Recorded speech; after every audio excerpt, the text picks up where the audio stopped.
all of that, though, we're going through today's top headlines with Nick, Ferrari and Kay Burley. Good morning. Hello, good morning. Thumbs up there from the Ferrari. The Ferrari thumbs up. I love it. Nick, we're going to start with something I'm sure you've been talking about all morning, of course, which is the latest report into the Post Office Horizon IT scandal. Numerous reports going on, numerous explorations into what is happening, lots of questions about the compensation and where on earth we are with the compensation.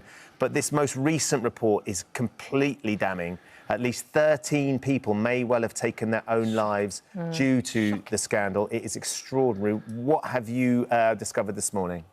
Well, this is a 162-page report, the Horizon scandal. This is equipment that was supplied by the electronics giant Fujitsu.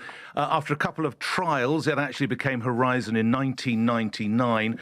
And then for about 14, 15 years later, it carried on. And as I'm sure many of your viewers will remember from the award-winning drama series, in many instances, people not only were wrongly told that they had stolen money when they hadn't, but also they doubled down, and in the end, it was the Post Office that brought investigations. I think we're seeing some of it now. Yeah, seeing some of that award-winning drama there. So what it means is this is a 162-page report. It, as you rightly highlighted, Ben and Kat, it is feared that at least 13 people took their lives. 59 others talked about it. We spoke with one of those people on the show this morning. She's sitting at the top of the hill where she stood as where she used to go as a schoolgirl. She's got the handful of pills in this hand, and her mobile phone rings, and it's Jill, one of the campaigners, actually the woman you just saw on the drama there, making first contact with her, saying, we're holding this meeting, and suddenly the woman with whom I spoke, Wendy, realised she was not alone, and that saved her life. The row goes on. That particular woman has settled. 10,000 other claims are still coming up for compensation. I think governments of all shades, I repeat, of all shades, stand accused of not moving as quickly as they can for arguably, with the greatest respect to the tainted blood scandal, but arguably a greatest miscarriage of justice this nation has seen in many, many decades. Kay, the report's been written by Sir Win Williams, and he has described the scheme, the compensation scheme, as a torturous process and demanded the government's response to report within 3 months. There is, after, as Nick was saying... 3 months? It's taken 25 years. Exactly. Come on, guys. It makes my blood boil. Why aren't they expediting this? What a great question. Bureaucracy, legal complexity, political caution is what we're told. So what? Sort it out. We're just hearing from Nick there, one lady that he spoke to this morning. Another lady, Seema Misra, she was 8 weeks pregnant. She was sent to prison for a crime she didn't commit. She said if she hadn't been pregnant, she would have taken her own life. It took 11 years to clear her name. Absolutely outrageous. 350 people have died waiting for compensation. And I think if ITV hadn't done Mr Bates versus the Post Office, we wouldn't have been as aware of this scandal as perhaps we should have. And I stand guilty, as I'm sure Nick will accept, and many other journalists. We didn't get into the weeds enough on this story when we should have. But we've got our teeth into it now. And my goodness me, Keir Starmer, you've had a shocking few weeks. Sort yourself out, make this your case, and you might have a win. There's suggestions that the compensation scheme should not be being delivered by the government. It should be an independent group that does that. Is that something, Nick, that seems like that might expedite things? I think Kay's right. I think the government could get quite an easy win, to use a political term there.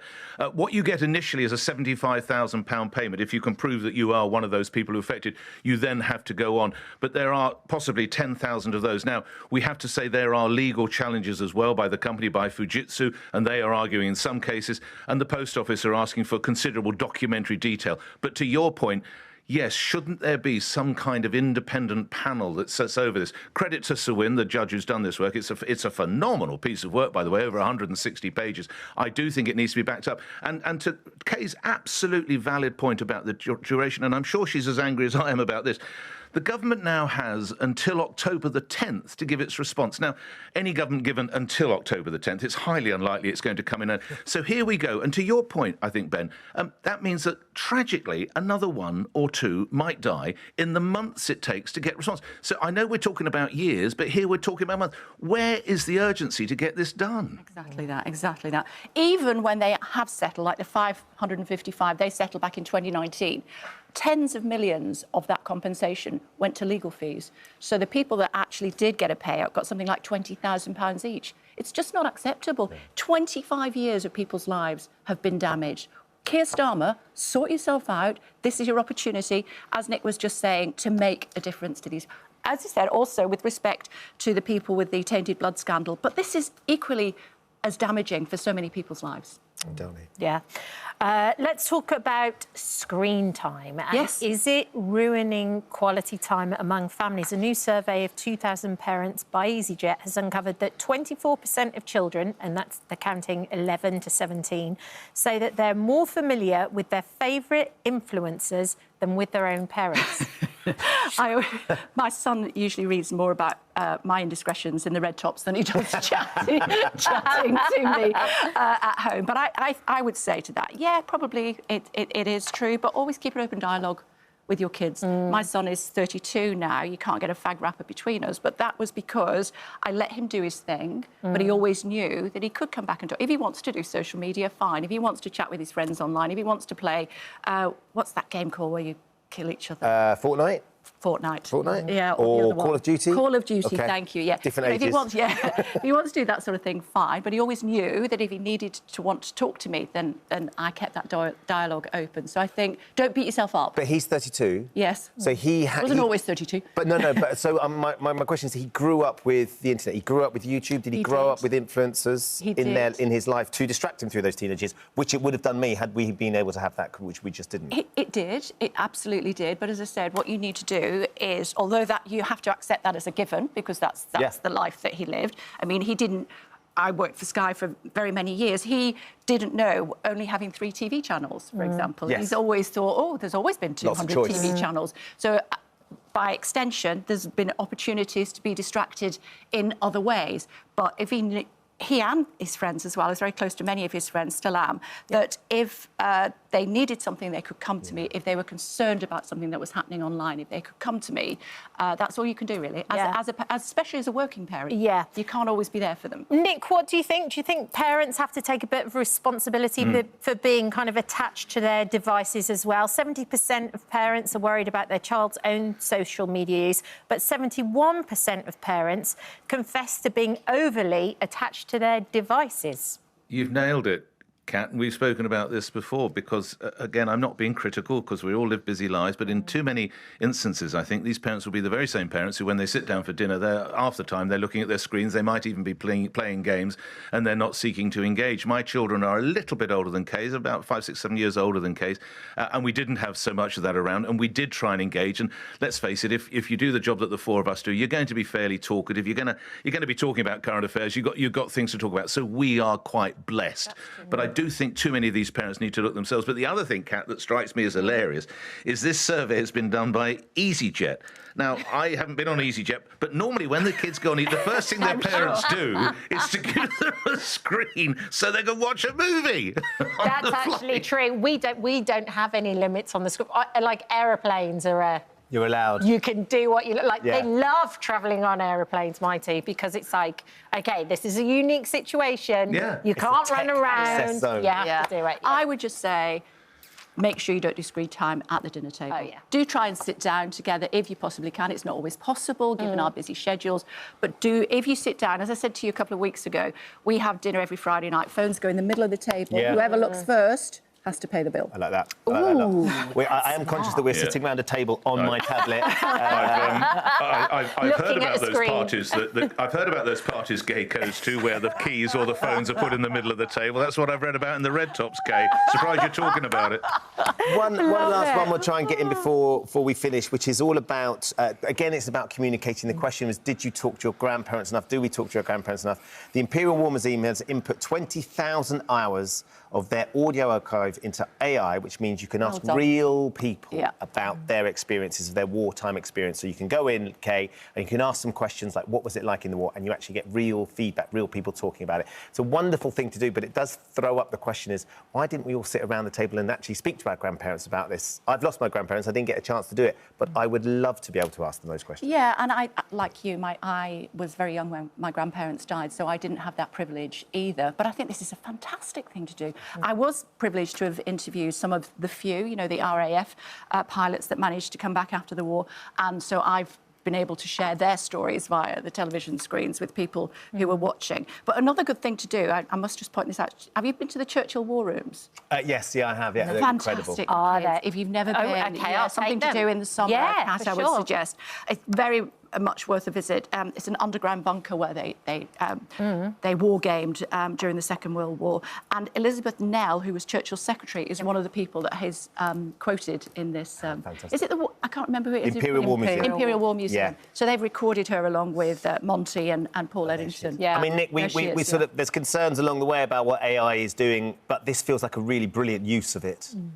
Oh, I quite agree. But, I mean, I'm fortunate that I was able to speak to my parents because my dad was in the British Army. He didn't talk much about it. But my mum did a job and joined the local police force because everybody did their bit. And there are many stories, but I'll just tell one brief one. My mum was living by the Thames in Kent. She's hanging out the washing one day and suddenly the cloud goes, all the light goes. It goes completely dark and she thinks, oh, my God, there's a thunderstorm. She looks up and the sky is full of German bombers, absolutely full of German, blocking out all the light. Seconds later, the siren goes and she has to run to the air raid shelter. And when you hear stories like that firsthand from your mum or your dad or your grandparents, it brings it to life in an extraordinary fashion. Yeah, I'm friendly with the former Ukrainian ambassador to the UK. He's back in Kiev now. And I often speak to him when we hear about what's happening in Kiev and the attacks from Moscow. And actually, it's not the Second World War, but it's a war that's happening right now. And the fear in his voice when I talk to him brings it back as to what people like Nick's father would have gone through during the war. The reality of that. Absolutely. It's so important to remember as we lose more people as well. Too right. I'm starting with a new proposal, Kay, which is all about trying to reduce the amount of backlog there is in the criminal courts. Yes, and they're suggesting that we should get rid of jury trials. Jury trials are if you go to, you don't have them at the magistrates' court, it's if you go to the Crown Court. But doing a bit of research this morning, only 1% of criminal cases are jury trials. So I think this is a little bit of window dressing, if I'm honest. Without question, there does need to be changes because, am I right in saying 77,000 cases backlog? Yeah. And as a result, something does need to happen. Some people are waiting 2 or 3 years for justice. But I think if you are being judged by your peers, then at least that gives satisfaction that you are being treated properly and it's not left to a profession or the state to make a judgment on you. One of the ideas is the Crown Court will be reworked, and so many of your viewers will know that those are the big cases of the terrorism, the murderers that go to Crown Court. And the idea it will be effectively a new division of the Crown Court sitting with 2 magistrates. Well, that is actually what probably a lot of your viewers know if they've ever been up for fairly minor cases. You sit in front of what's called a panel or a bench of 3 magistrates. So, I mean, we did it today on the show. There are concerns that well, I think Kay's nailed it. It is probably a bit of a publicity stunt, in all honesty, and the percentage of cases it will actually deal. But 2 magistrates, they're going to be effectively a scaled-down jury, 12 good men and true. I'm not trying to be offensive, but that's what it was known as. I know, but it was or 12 men on the Clapham omnibus. So you will have 2 lay people, although they're magistrates. So, look, it's the backlog has to be tackled. Yeah. This is in part due to COVID. Some of the blame can be laid at the previous government. A lot of the blame can be laid at COVID because obviously you couldn't gather in courtrooms. So we've got to do something fairly radical. The idea comes from Sir Brian Leveson, who's got a 50-plus year career in law. Makes me shiver every time you say Leveson. Well, the Leveson inquiry, for those with longer memories. But it needs to be looked at. But I kind of get the idea. What it will achieve, to Kay's point, that's a bit of a moot point. I don't rejoice in these recommendations, he said, but I do believe they're absolutely essential if we are to prevent our system from collapsing, which sounds quite dramatic. To Nick's point, the other point is that, and you may know this or not, racks. Do you remember racks, the concrete? A lot of our Crown Courts that were built in the 1980s, especially in Harrow, where I used to live, was closed because it wasn't safe. So that was another reason why... Because of the wrong sort of concrete. Wrong sort of concrete on the wrong sort of day. So, but it makes me a bit queasy thinking that if somebody is innocent until proven guilty and they want to be tried by their peers and they're being told that they can't, there's something just doesn't sit quite right with me. I'd agree.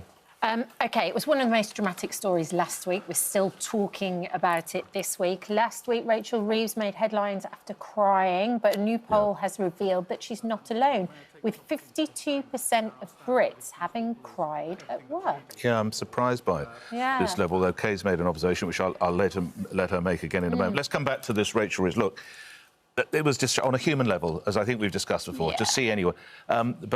I don't say there's any pride for a moment, but I grew up in a generation where newsrooms were incredibly tough places. Yes, me too. They are illegal places now. The work practices were wrong. They should never have been allowed, but they did. It was the culture. It was the Sun versus the Mirror, and pretty much anything went. So you would not allow yourself to be brought to tears, because if you did, if your news editor gave you a screaming, or in my case, the editor, or in one case, the proprietor, screamed at me, we all know who, you did Good morning, not... Mr. Murdoch. G'day. You would not let go. So I'm not holding that as a badge of pride. I have nothing but sympathy. You should not be in a place of work where you think you're going to cry. All sympathy, terrible scenes for Rachel Reeves. But Kay makes a point about the percentages anyway.